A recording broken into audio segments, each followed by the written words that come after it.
Good morning, listeners. My name is Micah. And my name is Christian, and welcome to the Morning Ponderings podcast. We're just two guys getting up early in the morning, trying to have an honest conversation about some pretty deep things. Our goal is to unlock the freedom to be wrong and explore the possibilities so that empathy for other viewpoints can flourish. Indeed. That is what we're here to do. How's your morning going, Christian? It's going good. One of the things in my life that compromises me most is being hungry. I get hangry really bad. Oh, I do too. Very bad. Were you a person that had like very consistent meals? Like you always had breakfast, you always had lunch, you always had dinner at a certain time? More or less. Yeah, pretty much. My parents were organized in that way, and that they would try and get us to eat and everything at the 3 square meals a day kind of thing. Yeah. So, because I've found, like, that's how my family is. My wife's family is not like that. They sometimes it's like 6 o'clock, which was usually around the time I would eat dinner. They would be like, so what are we going to eat for dinner? And I'd be like, what? What is happening? And they'd be like, oh, we got to run to the grocery store to get stuff. I'm like, you don't already have the food? What is happening? So then dinner wouldn't be ready till like 7 or 7:30. And so I would get hangry because it's like I expected, specific times. And so I've become a lot better just because now we are more like my wife's family and don't always have meals ready at the specific time. But I'm just like curious about that because I know that like my little brother's that way because, same thing. Like he actually was really mad at me and Anna one time because we were making dinner. I think it was me and Anna making dinner for him because he was coming up to visit. Because like our families live 3 hours away now. And we were at the store trying to figure out what to eat. And it was like 5:30 or 6. And he's like, guys, just decide already. Come on. Like, what is happening? And I was like, dude, chill. Because like I've adapted to that, but he hadn't yet. And so it was really funny. Man, going shopping when you're hungry is just the worst. It is. It's tough. It's like staring at all this food that I want to eat. I mean, have you ever done the taboo thing that is popping open like a can of chips or something while you're shopping with the intent to purchase it after the fact, but you're eating it while you're going? Nope. No. I'd be too nervous to do that. Yeah, see, I might have been too nervous to do that, but my mom would do that all the time.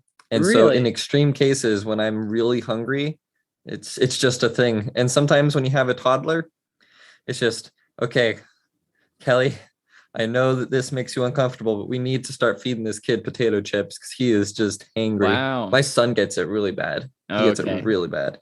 So it's a bad double whammy when he doesn't want to be in his car seat. He is hangry. I'm hangry. We're all tired. And it's just, we have a long drive. Man, Not do the you ever best. get like dirty looks from people? Like people are like, what are you doing? It might just be that I am so socially unaware, or that my social awareness drops down a little bit, so I specifically don't notice. But I don't notice. Okay. Well, I mean, that's if what I I would saw be somebody afraid of. walking around, snacking on something while they were shopping, I'd probably assume that they brought it in with them. That's They'd already true. purchased it or something. When you So, I guess if you're doing self-checkout, then like, I guess you're good. But if you go to like a cashier and you just like scan an open bag, I just would think they would give you a peculiar look. yeah, there was this one time, and I've never had it happen since, but I was at the grocery store and I loaded up all of my groceries onto the conveyor belt. And I mean, they were scanning kind of slow, so things were backing up, and I was trying my best to get everything off the cart so that there wasn't that awkward time of all the bags being full on the other end. And then, man, this conversation is really making me realize like the first world privilege that I have. Yes, all the bags were full on the other end. I was still loading groceries onto the conveyor belt. Anyways, So anyways, I was loading them up, and because there wasn't a ton of space, I would stack some things on top of each other. And when I got down to the cashier, she kind of chewed me out a little bit. She was like, "Are you trying to get away with me picking something up and not realizing something's under it and putting it in the bag so you don't have to pay for that thing?" And I was just like, "No." No, what? Just And for like, yeah, a whole month after that, I was very intentional of just making sure that nothing was placed upon another thing, just so I wouldn't get chewed out again. But eventually I realized, like after watching other people go ahead of me multiple times, like apparently that isn't a thing. And no. so I've stopped worrying about it. But that was like towards the beginning of my adulting life of like going out buying my own groceries that happened. I was like, oh no, is this a thing that I've just been unaware of? Yeah, that's what in the world? That's really funny. Because like cashiers have to just do it one at a time. So how are you gonna miss something? You know? I don't know. Okay. I don't know. People. Who knows? People be People people. are weird. She's probably having a bad day. Being a cashier is rough. Yeah. Speaking of bad days, this day is actually pretty good. It's going well. Good. Yeah. Me too. Or yeah, for me too. Yeah. I got my coffee. Feeling energized. My mind is, I don't feel quite as much of a mental block at the moment. So that's good. Got some good snuggles with my son and my wife this morning. So those are the best. How was your morning? Pretty good. I mean, besides, I only got up like, I guess like 40 minutes ago. I should have got up earlier so that I wasn't in as much of a rush to make my bagel and coffee. You are totally fine. And you're getting up earlier than I am. So I have to have extra grace for you because, man, if I was getting up as early as you are, I don't know if I could do it, man. It'd be tough. Yeah. Yeah. So I guess for the listeners who don't know, I'm in Central Time. Christian is in Eastern Time. So we've got that good old hour time difference, even though we're not actually that far away from each other, both in the Midwest. But yep. Although I think I'm in Central Time. No, maybe I'm in Central Time. I'm in Chicago. You're in Central Time. That's right. Man, where am I? Yeah. You should I'm feeling so know. good and awake and aware. Where am I? Yeah, great. So let's just dive right in then. So today, Christian and I were going to talk about judgment, justice, the afterlife, and all of those things in this one episode, but we just had so much to talk about. So this episode really is just going to be focusing in on judgment and justice. We're going to touch on things with the afterlife, but that's really going to be our conversation next week. So tune in next week whenever we get to that, and let's get into the conversation we had. Whenever we're talking about the afterlife, we of course have to start with the idea of judgment and justice, what is good, what is bad, and all of those things surrounding that, because that's, I mean, how can you talk about the afterlife without talking about that? Because that's usually the credentials for getting in there or not getting in there. Welcome to the game show, Who's Going to Hell? Oh, goodness. Yeah. But we're going to be exploring the different possibilities that are out there and talking about what might make them valid, what might make them invalid. Also, yeah, yes. And what makes them helpful or very unhelpful. Yes. So hopefully it'll be a refreshing conversation on the topic. Indeed, yes. Hopefully we do so in a way that's not eliciting fear, because I feel like that's typically the response you have whenever you talk about these kind of things, is to be afraid. Like, and sometimes that's even the goal of how people talk about it, is to make you afraid. And that is definitely not our goal. If anything, hopefully we dispel some of those fears and allow you to have permission to explore some of the other possibilities of what could be true and how they can also be valid and more helpful to how you're living your life now. So Micah, what is good and bad? That's a pretty big question, which I know we are going to have a dedicated episode to that. So let's not try to get into it too much. But, there's many different views. Like, some people say that if there is a God, then God has this law that he has an order of the way things should be. So if you go against the commands of God, the way that God wants you to live, and you commit sin, right, falling short of what God has told you to do, then that is what is bad. And then if you do what God says, then that is good. That's one way of viewing good and bad. Another way of viewing good and bad is what is harmful to other people. Instead of having it very God-centric, you have it very human-centric, like what is actually harming people and what is benefiting people. And you would say things that are benefiting people are good, things that are harming people are bad. It's another very simple definition. And yeah. I feel like the latter definition really plays into the idea of like evil versus or hate versus love. And that whenever I think of hate and love and try to define these very abstract, hard to pin down concepts, I basically think of love as when you feel a desire towards another person where you just want to see them succeed. You want to see them flourish and to see good things come to them. And then hate is when you look at another person and you want to see them ruined. You want to see them fail and suffer. And that is, whether you act upon it or not, that is how I conceptualize hate versus love. And interestingly, that kind of goes parallel with the latter idea of good versus bad that you had mentioned, in that good is anything which brings suffering, or sorry, good is anything which brings life and helps a person to flourish and prosperity, but bad is anything which brings like suffering and anger and anguish. But I mean, that's a hard definition to pin, because if you go out and you exercise, you're going to feel a lot of pain, but it's not necessarily going to lead to, is it evil to exercise, Micah? No, of course not. I would hope no, that's not. Yeah, but no, that's true. And so like, that's just a very simple, it's a simple way to think about it. And a lot of people will also merge the two. We're saying like, hurting people is going against God's directive. Like if you're a Christian, and I mean, lots of religions say love your neighbor as yourself, right? That's like kind of a universal golden rule type thing. It says to love your neighbor as yourself. And so if you go against that, you're going against what the God say or God says. And so I think, but kind of going back to the idea of like, I guess, who is that offense against?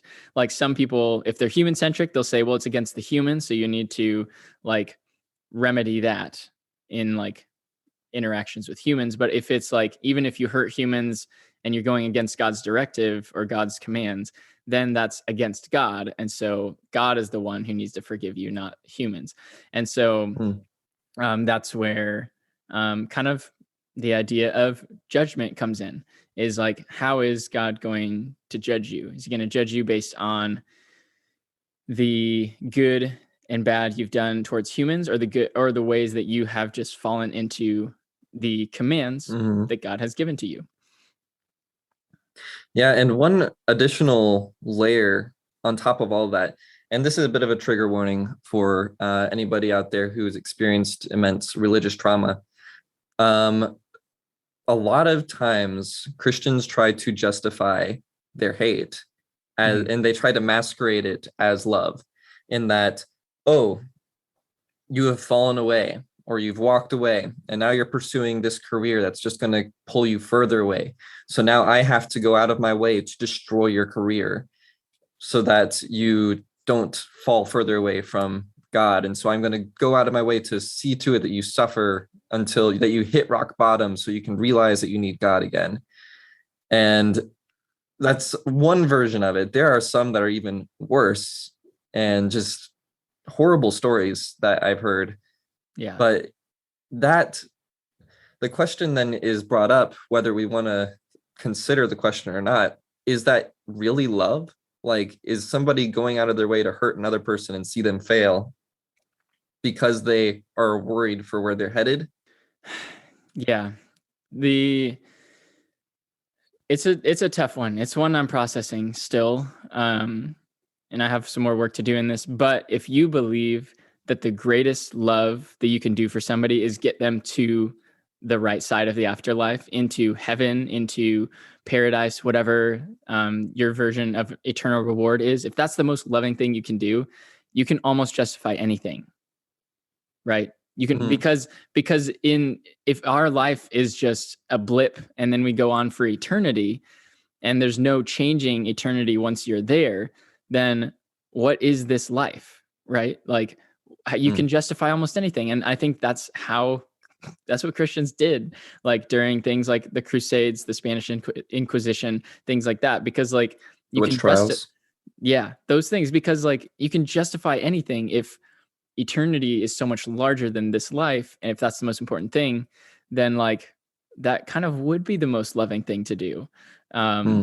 Now, I would argue that for one, none of those things accomplished anything positive. If that's really your goal, you didn't accomplish your goal. But yes, also most of the time, anytime I've heard those stories, whoever was on the receiving end of that Christian love usually got pushed further away from Christianity, which I do not blame them. Oh no, not at all. Yeah. And so like, but that is a problem that you should probably think about. Like if you can justify anything, like if your methods don't even matter, then you can do some pretty horrible things that like, I think we can all agree, like if you step away from religion and just think about it, like you can see, that's actually pretty horrible. Anyway, we're going to talk more about that concept a little bit later. But that, I mean, that's a good thing to think about. That's a tough one. I feel like that's something that it's uncomfortable. And I feel like that's why a lot of people try to veer away from it. Yeah. But it's something that's important to at least acknowledge. Yeah.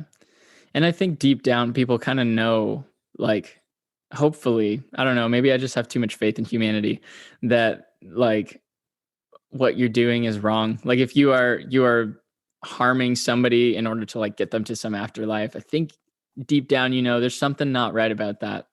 Yeah. And I mean, the way I like to think about it is if you're being a representative of what the kingdom of God is going to be like, and the person that you are antagonizing does not feel loved by you, God's not going to force them into heaven. And if their perception of heaven is what they've seen in you, then I highly doubt that I wouldn't want to go to heaven if I'm just going to be surrounded by a bunch of people who are going to stab me in the back anytime they feel like I'm slipping up. Yeah. So. Yeah. Or even if you're part of another religion, then like maybe the gods are not even loving. And so like, you're just trying to, tip the scales in the right direction. So in that sense, if you're following the directive of the gods, then like you're just trying to please the gods as much, and like it doesn't even matter what you do to other people because you're just trying to like save your own skin. And that can also lead to some pretty harmful things, as we've seen other religions do. And so yeah, I think, and this is something we'll probably talk about a little bit later, but a key theme to look out for, because I feel like it's going to be at the center or at the root of a lot of this conversation, is fear. And it's an unfortunate driving force in a lot of what we're going to be talking about. But we kind of did a little bit of a rabbit hole there, but to bring us back on track. That's fine. It was a good rabbit hole. It was. I feel like it was valuable. Yeah. So there's a lot to be said about the good and the bad in this world, as we just explored. And sometimes the bad can get far worse than either you or I could imagine, having been you and I being two guys who are living in a pretty nice country and not on the streets, and we tend to have food.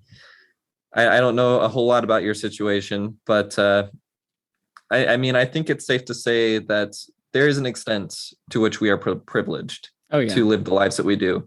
And there is an extent of suffering that hopefully we'll never know, but we can be aware of. So with the limited awareness that we do have, how might suffering at all in those worst moments be made up for? Yeah, that really does kind of bring us into the next part of the conversation, which is very important when talking about the afterlife, is like that is a reason people want to believe in some afterlife judgment, sending you to reward or paradise, is to make up for that suffering. Because otherwise it's hard to sit with the reality of suffering just being all some people know before dying. Like what justice is there for that suffering? Like, why do some people so innocent suffer so much and then there be nothing after that? Like something in our hearts just says that's wrong. Like, we need justice. Justice needs to be served for that person. And then people who do the atrocities, who are at the forefront of mass genocides and things like that, for them to just get away with it and just die and not have any justice come to them. Our hearts are also screaming, like, let justice come on. Like, we need justice for that. And so that brings us into the idea of judgment. Is how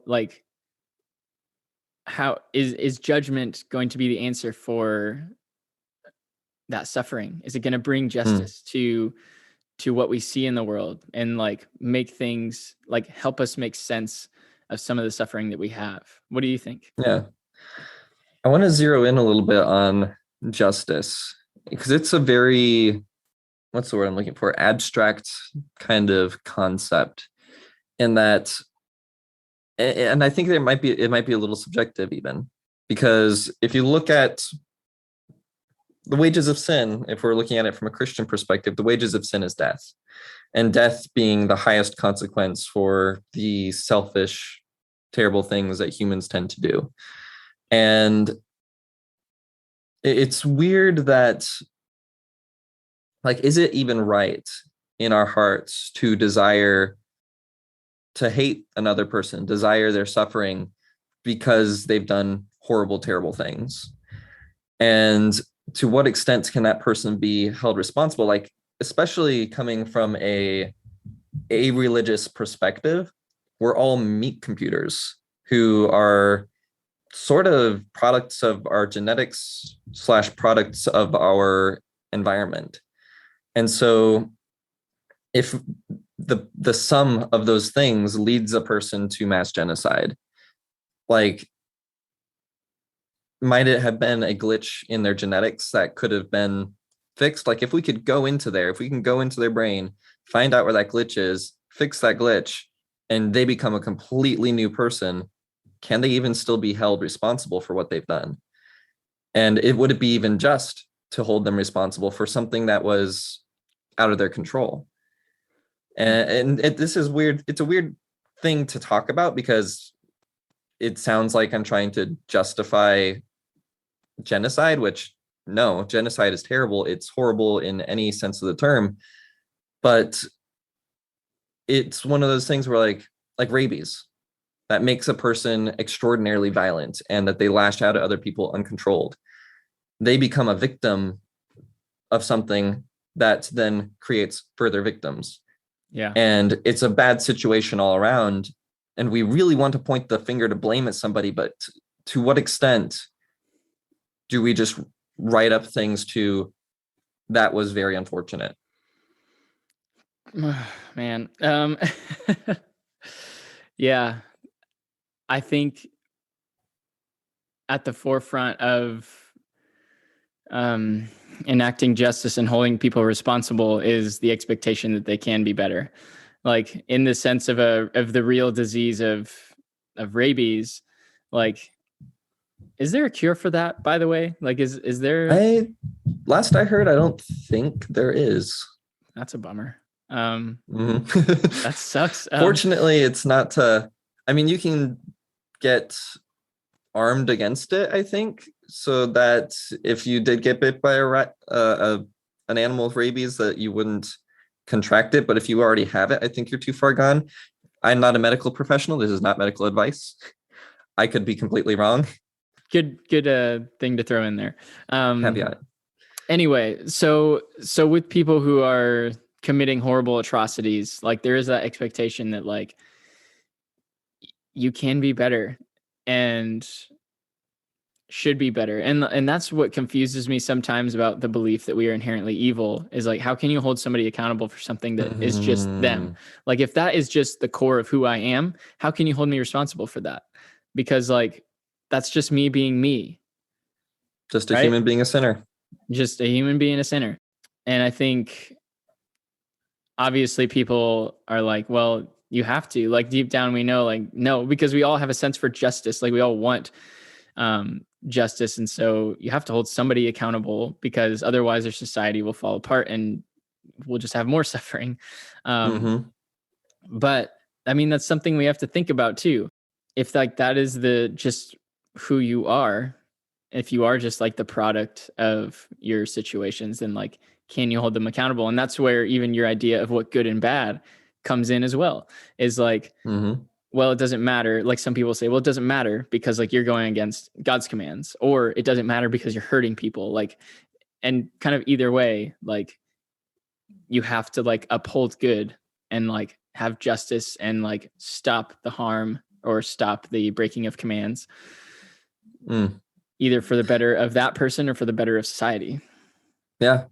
I feel like this really plays into one of the reasons that I kind of hope there's a God, because I feel like humans have a tendency, at least for the time being, to be completely inept when it comes to being a good judge of like justice, and being able, like, just the level of awareness that we have about another person's situation and what they might be a victim of and what might help them to not be this horrible, evil human being. Or if they are just a horrible human being without anything that's prompting them to do it, like, it's very possible that there's a mixture there, and that there's some people who are compelled by external forces outside of their control, and there's other people who are compelled by their pure will to do evil. And how do we distinguish that? How do we figure that out? And it's, our justice system is definitely not built to take that into consideration. Not America's. And no. Yeah, not America's for sure. And then, I mean, that's a whole nother thing. America's justice system just compounds how bad things get because we're not really focused on rehab. And that gets into another side of justice and the whole concept of purgatory, because are criminals just to be thrown into are they just to be punished, or are they to be helped? If they can be bettered, should we pursue that? And it's hard because we have a tendency when we're hurt by somebody to see them hurt, and to see justice enacted in such that they suffer as we did. But is justice not the righting of wrongs? Is justice not seeing to it that I heal properly, but also seeing it to it that the person who hurt me heals from whatever pains caused them to hurt me? Right. Yeah. And I think that gets into a really important distinction, is the difference between justice and punishment. A lot of us think that punishment is justice. And I would argue that is not the case. Like, that's not always the case. Like I think we have consequences for our actions, right? We all have like natural consequences for doing wrong things. If that's even the more extreme of like being arrested, going to prison, like those kind of things that are like punishments, that's consequence maybe. And maybe those aren't the best consequences as we talk about justice, but like, what is more just?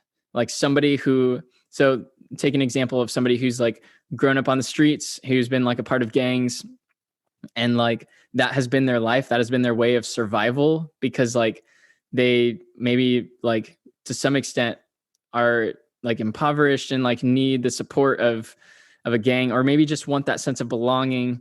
Like they have those natural desires as humans, and maybe they go for them in the wrong ways. Is it more just for us to just throw them in prison?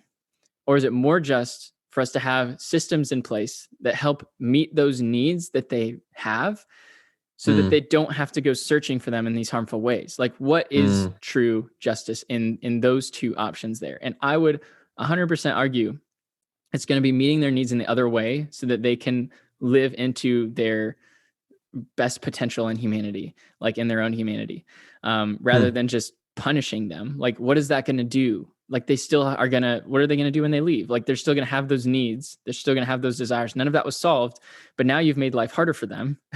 And now there's even more incentive for them to dive deeper into those things. Yeah. Cause like now they've got like, what support system do they have? Well, probably the gang. they're a part of. Mm-hmm. But like it's going to be harder for them to get jobs now. So like that need is like intensified. Mm-hmm. So like what do you think is going to happen? Like, and I get the idea of like protecting society and like kind of removing people who are destroying society. But But there's what does just that even accomplish if you're going to put them back out into the world in a worse situation than they started? exactly. Yeah. And then like when they're in prison, like what are they doing? Like are you doing anything to like help them, to rehab them, to like help them even see why they're going into all these things? Like I just think there's so much better a way to enact justice than just punishment. Like punishment does not equal justice. Like punishment, if anything, can often just equal revenge. And that's been what we're so accustomed to in America, is just to punish people. Yeah, I think there's a very unfortunate mistaking of revenge for justice. Yeah.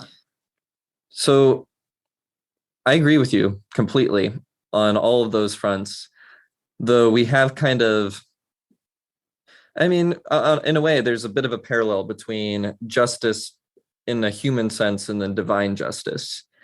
And so, having explored the concepts of human justice and how we can enact justice within a human society, being humans ourselves, how does this all reflect upon divine justice? And when we look at how is it that divine justice could be being served in the present time when horrible people have great lives without any consequences? Yeah, well, that would be a problem for divine justice, is like, where is the divine justice? And that's, I guess, where people would say, well, the afterlife is where it's going to come, because I guess God couldn't get them in this life.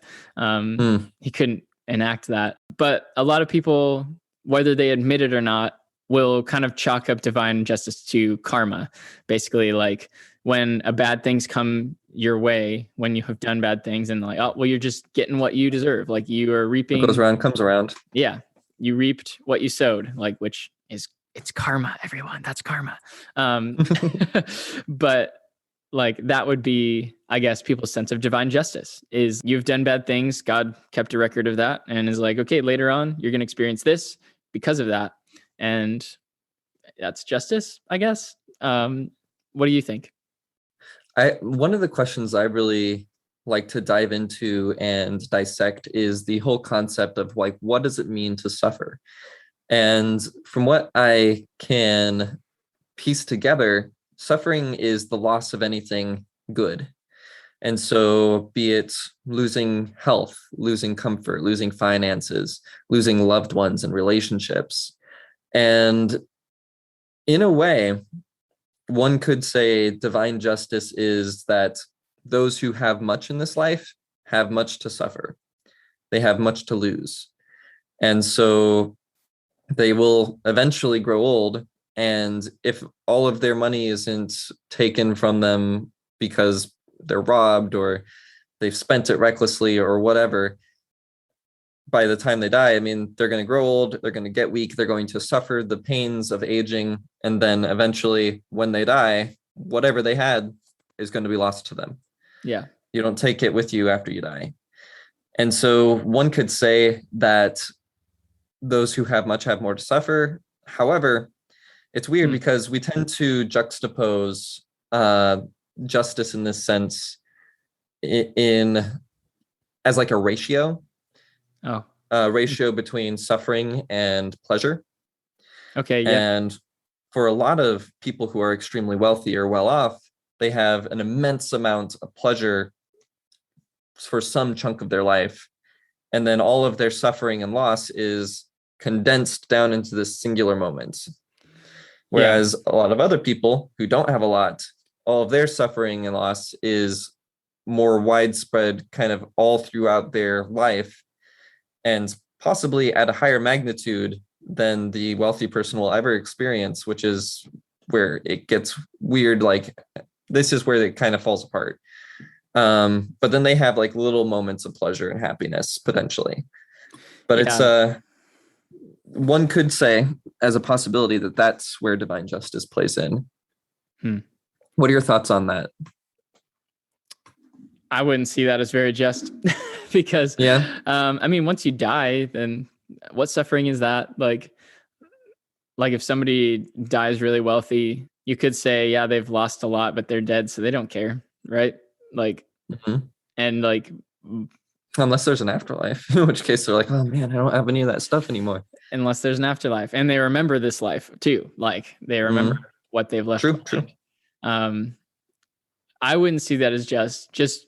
I mean, I even think of like a pharaoh. You know, like they died buried with their riches in a gold casket and like all this stuff that's just like ridiculous. They have had the power their whole lives, built pyramids off the backs of slaves, and it's, to me, I see no justice in like that pharaoh dying with all of that, having all that power, being served his whole life, and then like the slave dying while working for pharaoh. You know, like there's no justice. Having suffered who knows how many whips to the back and different amounts of suffering and pain. Yeah, like that pharaoh did not suffer, and even close to the amount that slave suffered in life. And so I think that sorry, go on. I was just going to say, I don't see that as like an equal amount of justice, like as far as like loss and suffering and that kind of thing. I agree. I think the reason for that is that what it boils down to is not all suffering is equal. And that two people may suffer, and that is each bit of all suffering is valid, but not all suffering is equal. Let me put it that way. So two people may suffer, and that suffering is real for both of them, and it's valid for them to mourn in that suffering. But one person might have suffered far greater pains than the other person. And I think that's where it really comes down to, in that a person who is not well off and is in the pits of poverty and has to weather every single ache and pain and sickness because they don't have the money to get it treated, until eventually all of that pain adds up and they just perish. Versus the person living in the lap of luxury who can treat any issue that comes their way and live in relative comfort up to the point of death. Yeah. So they might both suffer, and one might have more to suffer, but one is experiencing suffering on a far greater magnitude. Definitely. Yeah. And like, that's a really good thing, what you said earlier, like that all suffering is valid, but not all suffering is equal, which gets into so many topics. Like we can all relate to each other in the sense of suffering, and like that suffering is valid. Like you did suffer, but like that does not mean that your suffering was equal. And what we often do, as I see in this world, is like when we try to compare our suffering to someone else, who suffered a lot more, we end up invalidating their suffering because we assume that suffering is at least close to equal, and try to like relate on that when it's like that you can't even compare. Like it doesn't invalidate your own suffering, but when you try to make things equal, you actually end up invalidating other people's suffering. Yes. So I feel like we've done well to establish that there is clear injustice in this life, and there's clear disparity in terms of suffering and pleasure from one person to another person. So the question then is, why? Why is that the case? What is the point of the evil that we experience in this world? And a lot of people will chuck it up to, well, if there isn't evil and if there isn't suffering, then how can we know good? How can we know pleasure? What are your thoughts on that, Micah? I get it, I guess. Like in the sense that like if you experience hardship, then you're going to appreciate something really good. Like let's use a really silly example of like if you eat some really bad lasagna that somebody made and just really botched it, and then you eat like some of the best lasagna from Italy, I don't know. you're gonna more appreciate that lasagna from Italy, right? That really good, super good quality lasagna. If you Because can even trust it enough to try it, though. right, yeah, yeah. Well, maybe, hopefully, the worst one wasn't the first one you've had. But like when you have things to compare, then like, yeah, you can appreciate some things more. Now, does that give enough reason for me to say like that is the reason for suffering? I don't know about that. Because some suffering really, I think, is unnecessary. A lot of suffering, and you can appreciate things just fine if you didn't have that suffering. Mm-hmm. Yeah. And I feel like a fundamental flaw with the very concept, like assuming that it was true, that we couldn't know good without experiencing evil, and that there couldn't be good without the flip side of evil, such as light versus shadow, then what is, and maybe this is something we dive into later when we get to the topic of heaven, but what would heaven be? Like, would there be evil? Would there be suffering in heaven? And if there is suffering and evil in heaven, then what is the point of all this? Like, what are we living for? What are we dying for? Yeah, definitely. Because like a lot of people will argue, well, there's not going to be any suffering there. But if you say that suffering is necessary to know good, then like how will you know good there? And you say, well, we suffered on earth, so now we know that. But then what do you do about the examples? Like I guess most Christians would hold that like if a baby is born and dies like before the age of accountability, or really just before, like, I don't know, they're born and then die very quickly, then like they don't know evil. They haven't experienced, I guess you could say, they experienced a very minor sense of suffering and like just the pains of being born. If they go to heaven, will they know good? They didn't experience really the evil in the world. Yeah. So like, what do you do with that? Like, do they just get lucky and skip out on that? Mm-hmm. Or do they live a miserable existence of not good, not bad, but just man neutral all the time? yeah. And so like, I think that kind of logic breaks down for sure, because then why wouldn't, for one, I think we would eventually get to the point where it's like, okay, well, so maybe suffering isn't necessary to know good. So then why do we have suffering? Like, we're just back to that. Exactly. Like, what was the point? It just brings us right back around.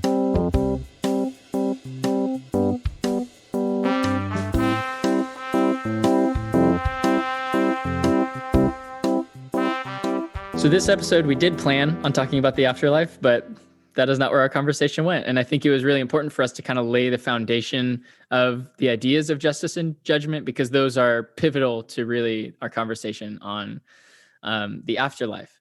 And so I think it was good for us to dive into that and see how, suffering and good and evil all plays into our idea of justice, and where do we think justice is going to be served? And a lot of religions will say in the afterlife, that's where it comes. And so we're going to definitely get into that next week and see how maybe some of the possibilities can maybe serve some of that justice that we feel is lacking, for people who have suffered little, right up next to people who have suffered greatly, and how exactly we want that justice. And like, maybe the afterlife offers that, maybe it doesn't. Maybe it's necessary, maybe it's not even helpful. But having explored the different like uses or use cases of suffering and justice and all of that, I feel like it's leading us into pretty well into like, okay, now what is the role and purpose of hell and heaven and how they might help enact that justice? So I look forward to talking with you about that and diving into those details next week. Definitely. Yeah, look forward to it. It'll be a good one, because it's definitely something that's on people's minds quite a bit. And there's so many different views, so many different interpretations, and yeah. For sure. So Micah, would you like to tell everybody where they can find us this time? Yes, I can do that. So you can find us on TikTok. We've got our podcast, The Morning Ponderings, at Morning Ponderings on TikTok, where we post some of our highlights and clips. You can connect with me at Pondering Together on TikTok. You can find Christian at Truth Voyager. And that's probably the best way that you can reach out to us is, feel free to direct message us or maybe comment on a video and let us know some things you want us to discuss or just things you want to add to the conversation. Thank you all for listening. Thanks for the conversation. Thanks for the conversation, Christian. This has been the Morning Ponderings podcast. Thank you, Micah. You guys have a great day.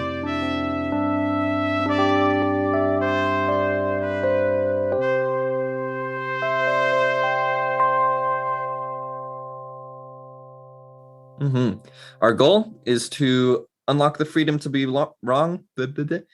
Our goal is to unlock the freedom to be wrong. And great. Now I'm there. Oh my goodness. Did you like my bloopers at the end? I did. That was fun. That was only like half the bloopers of me messing it up too. Like I had to cut out some. I was like, it's a little too many. I could not get it right.